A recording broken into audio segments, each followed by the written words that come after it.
मेरे कुछ बच्चे इतनी ईमानदारी से, इतनी शिद्दत से मुझसे नफ़रत करते हैं कि जाने अनजाने कभी अपने मुंह से तो कभी अपने मन में इतनी बार मेरे नाम को पुकार जाते हैं कि वो उस दुश्मनी में भी, उस नफ़रत में भी मेरी सच्ची आराधना कर जाते हैं।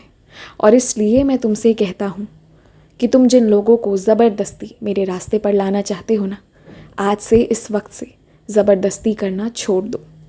तुम जानते नहीं कि उनके नफ़रत में भी कितनी बार साईं नाम का पुकार होता है, और जब जब वो साईं नाम का पुकार करते हैं तो उसी क्षण वो जहाँ उपस्थित रहते हैं उस आसपास पूरे परिवेश में वो सकारात्मक ऊर्जा दे देते हैं। ये उन्हें मालूम नहीं क्योंकि उनका नफ़रत है, लेकिन जाने अनजाने वो बहुत सच्ची भक्ति, बहुत सच्ची सेवा कर जाते हैं। और जो बच्चा नफ़रत से या प्यार से मेरा नाम पुकारता है ना, मैं सदैव उसकी सहायता करता हूँ, सदैव उसके साथ रहता हूँ। इसलिए तुम निश्चिंत रहो, सिर्फ अपने पूजा पाठ पर ध्यान दो, बाकी लोगों की चिंता छोड़ दो। मैं हूँ, मैं सबका सब देख रहा हूँ।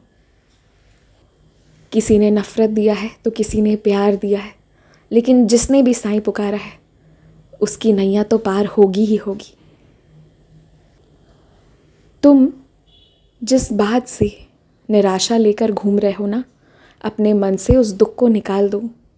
कौन कहता है कि तुम बेकार हो, या फिर तुम में वो बात नहीं, या फिर तुम में कमी है, या फिर तुम्हारे पास बुद्धि नहीं है? कौन कहता है ये? क्या फ़र्क पड़ता है किसी के कहने से? तुमने अपनी ओर पलटकर कभी ध्यान ही नहीं दिया। अगर ध्यान दोगे तो जिन छोटी छोटी बातों को, जिन छोटे छोटे काम को तुम बहुत खूबसूरती से, बड़े आसानी से कर जाते हो, वैसे उस काम को तुम्हारे खुद घर पे ही सारे परिवार के करने की भी हैसियत नहीं है।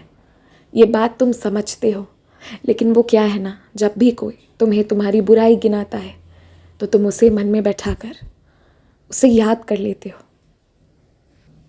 पर तुम ये भूल जाते हो कि तुम जो भी काम करते हो ना, जहाँ भी मेहनत करते हो, वहाँ तुम मेरी आराधना करते हो।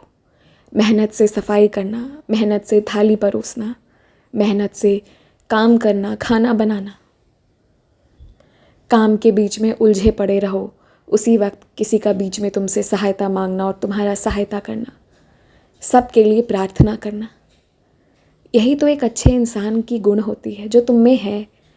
जब मैं कह रहा हूँ कि तुम बहुत खूबसूरत हो, बहुत अच्छे हो, तो फिर अपने साईं की बात मानो और जैसे हो वैसे ही रहो।